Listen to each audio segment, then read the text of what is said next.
Hey everybody, this is Princess AV. I'm here to discuss the Housewives of Potomac reunion. And this week it was explosive. I think it's the best one that they've ever had. I'm here to bring the reads just like Monique did. She brought that book and I was floored. But first, before we get into that, let's go back to the fashions. First, Giselle Bryant. I think she looked nice, but as a lot of people said, maybe the embellishments on there was a little bit too much. But that's just Giselle. Have you ever seen her go around anywhere without a whole bunch of rhinestones everywhere? No. Just like Karen said, she had her Liberace jacket on, and she did the same thing for the reunion. But I think she looked nice overall. Now, Miss Ashley, honey, we just gonna say she pregnant and give her a little pass for what she was wearing. I think the cape with the little embellishments on the back was just a little bit too much, and her hoo ha was too close to be showing. But we all know it's her to be the I can't even find the word, y'all. She's very risque. That's what I want to say. She's always been a little bit risque and always showing her little change down there, her little pocketbook. But she's okay. But I'll give her maybe worst dress of the night. Now on to Miss Candace. I think that she was dressed nice, but it is of a certain kind of taste. Her little Alexander McQueen jacket. I'm sorry, her dress. But she was all right. It just was all right for me. You know what I'm saying? Now, Miss Wendy, I thought she was gorgeous. She looked like that Hershey chocolate bar that everybody wants to take a bite of. I think she did nice. I think the over the top dress with the train, it fits her and it fits her personality. Now, Miss Karen, the grand dame, she never disappoints. She came looking nice, had a nice dress from head to toe. I loved it. We all loved it. I know you loved it. Then that brings us to Monique, the MVP, honey. She was best dressed in the room. She was giving body yada yada in that dress and those see-through compartments in the yellow sequence. I think it was gorgeous from the hair all the way down to the makeup. Robin, I think she looked okay. I think she was average. She did have a nice dress on, but I did not like the crimps in her hair. Looks like dirty spots. So if it was Jaguars, whoever chose that, it was not a good move. But the bob itself was cute. If she had a clean cut and everything was the way it was supposed to be, I think she would have looked gorgeous and marvelous. Now, since we on Robin, we didn't have much to say about her during the interviews. I think that she was stuck most of the time. I'm sure somewhere in there we're gonna dig into her and Juan or whatever her and her other green-eyed bandit had going on. This season she's gonna get some. But in the meantime, she just had to be a friend to Giselle and watch her get steamrolled by Karen and Monique. I think she was a little bit scared, to get into it because she didn't want her stuff, her can of worms opened up like it is. Plus, this season she didn't have a good storyline, so it really wasn't too much to say about her. With that, we're going to go to Miss Wendy Osefo. I'm sorry, Dr. Wendy Osefo with the 4 degrees. She was over the top. I think she just should have sat there and looked pretty, but she wanted to be the most. She had an attitude at Monique the whole evening. It seemed like every time she opened her mouth, you could see them pan the camera over to her. She was rolling her eyes, or she had to stop what she was saying and interrupt Monique for no reason. You would think that she slapped Wendy, okay? Monique has done nothing to Wendy, so I don't understand why she has such a nasty attitude. And that's why she's friends with Candace, because Candace wants everybody to be on her side, regardless if she did anything to her. I think that fight and that discrepancy was between Candace and Monique, and it should have stayed between the two of them. Wendy, Robin, and Giselle have no skin in the game. So it was no reason for them to gang up on Monique. But I will digress. Also, she was talking about colorism. Don't call her aggressive. I don't know what else to call you, honey. Okay. But you want to sit up here and say, don't call me aggressive. Call me another word. But all them degrees couldn't have her to explain what word she wanted to be called because she knew she was wrong and she knew she was aggressive. So it was to the left, honey, to the left on with that. I also think, she experienced colorism joining the AKAs. I am surprised that she is an AKA at all because we all know that back in the day, in order to be an AKA, you definitely had to be fair skinned and you had to pass the paper bag test. So they probably gave her a side eye when she wanted to be an AKA. I'm just saying. But ski week to you, girl. Have a good time. Do you? But nobody is experiencing colorism in this field right now. Nobody was putting that towards you. You cannot base what the fans say on Robin and Giselle and Ashley. That has nothing to do with the fans think and what the fans put on you. And I think you're wrong. She's wrong. She's wrong. She needed a reason to talk during the segment and she got her little piece. Okay. Now let's move on to who do we want to move on to? We've talked about Ashley. Um, Ashley. The dress was terrible. Also, we didn't really get into the situation with her and Michael and Candace. All I'm gonna say is she kept looking like Candace, like she could have took a piece out of her ponytail and slang her around the room worse than Monique was. But we all know that Candace probably had that ponytail in real good, okay? But she wasn't pregnant. She would have came for just a little bit harder. Now, did anybody notice how they cut the video that when she came out, she had a feather down here, and then later in the video, she had some curls? Bravo. I need you to just do a little bit better with editing. I don't know whose idea was it to curl her hair like that anyway. It was fine. I guess she needed a little touched up, but they touched it up just a little bit too much, okay? Now, to the three main attractions. Well, four. Candace, Karen, Giselle, and Monique. Let's go to Candace first. Again, she was cute. She's always cute on the outside, but that little girl is ugly on the inside. And I have no respect for her. And every time we talk about Monique, she gets to crying. Oh, she's got to have a post-it note. Oh, she's got to have anxiety pills. She came in the door playing the role of, oh, I have so much anxiety. Boo. I know what anxiety feels like. You shut your ass up sometimes when you got anxiety about somebody and somebody's making you nervous. It doesn't make you combative, okay? She's very combative. And that's another word for you, Wendy. You're combative, okay? If you don't want to be aggressive. Because she was still running her mouth during the segments, calling Monique a hood rat and talk every time somebody talked about Monique, she rolled her eyes. And every time somebody said something nice about Monique, she rolled her eyes and scrunched up her face, honey. That's why you got slapped, okay? And that's why somebody else is going to slap you before the day is over because you don't know how to act. You don't know how to get some humbleness about you, okay? It was wrong. And when they all brought to her attention how she acts on Twitter, how she claps back at people and hits below the belt, all she could say is, I know that I have a way with my words. But no, honey, when you grow up, you're going to start taking some accountability for the things you say. They're wrong, okay? And there are a lot of people that can hit below the belt worse than you, okay? Calling people hood rats, gutter trash, all of that. You are trash. I'll put you on my You Are Trash segment because that's what you act like, okay? You are no better than anybody else because you're a beauty queen. You just pretty. That's it, honey. But you're all your insides out makes me want to regurgitate because they're ugly and they're tainted and they're horrible. And your mouth is horrible. And that's why you got beat. And that's why you got your wig shifted. And all y'all out here, I do not condone violence. I don't fight.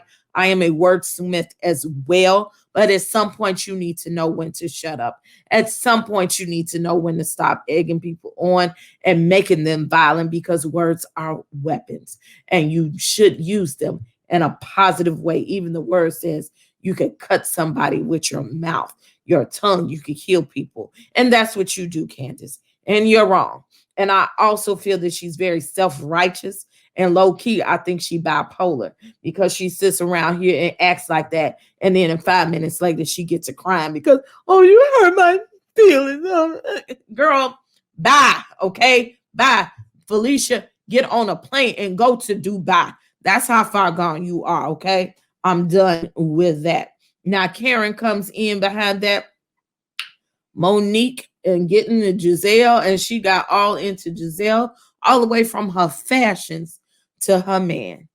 And I just love the Grand Dame, the way she is so cool, calm, collected, and the way she throws that shade in a low voice and a calming voice and cut you up so deep. When I grow up, I'm gonna be like her, okay? Because the Grand Dame did the thing. She did the Dame thing during this segment, okay? Now, when we talk about that, we're gonna talk about how she talked about Giselle's fashions and read her for filth. And I died when she said her house looked like the Ronald McDonald house. That was too much for me. Also, uh, when they asked Karen questions, I will say that she avoided questions about her body parts and what she had done and fillers and things what she had done over the years. She just said she had her nose done. But I got a little whiff of, or I seemed like she had a lot of stuff done, like they said, maintenance over the time. And she just didn't want to say it on air. But I love the way Karen moves around questions and wiggles her way out of situations. Honey, if she don't want to answer you, she's not going to answer you. And she does it in such an elegant way, okay?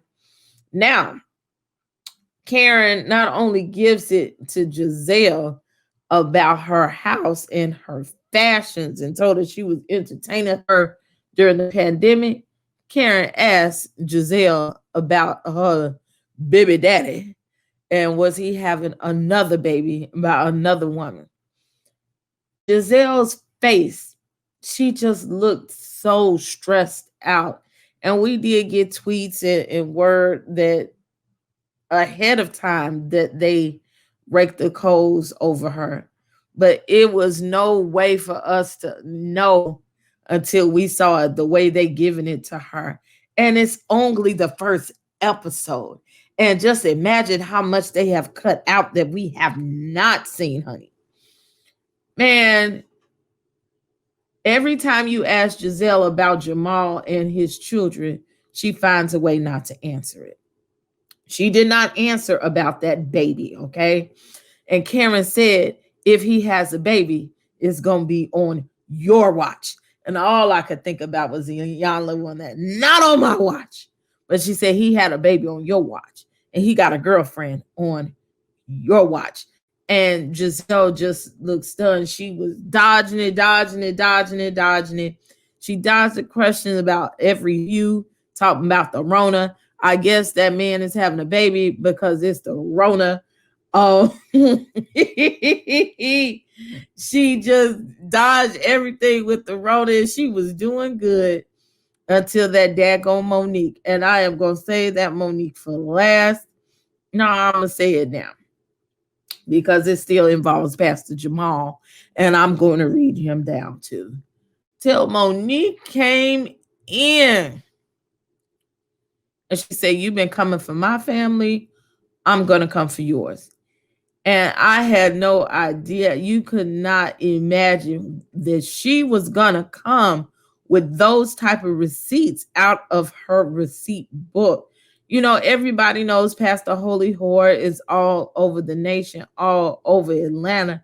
But the fact that she had some receipts ready, and even Candace knew about these receipts. So that tells you how long this woman had kept this information to her, that it was a year later. I died when she said, "Oh, I have proof." And Andy said, "How do you know?" And she said, "Well, is this not his phone number? 410 blah blah blah blah blah blah blah blah blah blah blah blah." And everybody's face just looked so uncomfortable. And Robert couldn't save her friend. The most she could say is, "Well, what are you doing this for? What's the point?" You know? They could not help her. Dr. Wendy's face was frozen. Karen just looked down like, "Baby, You in there.